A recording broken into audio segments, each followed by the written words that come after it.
In this video, we'll show you how to write a strong letter of intent using ChatGPT.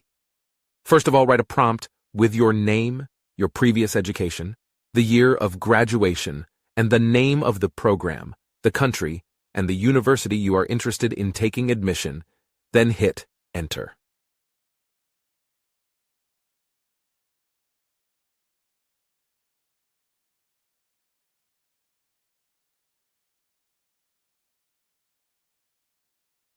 Writing a letter of intent is an important part of the university admissions process. It's your chance to tell the admissions committee why you are the best fit for their program.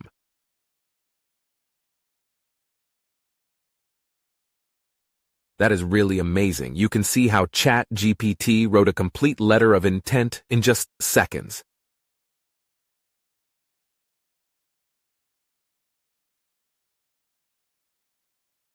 You can edit the text and make some changes if required, and you are ready to go.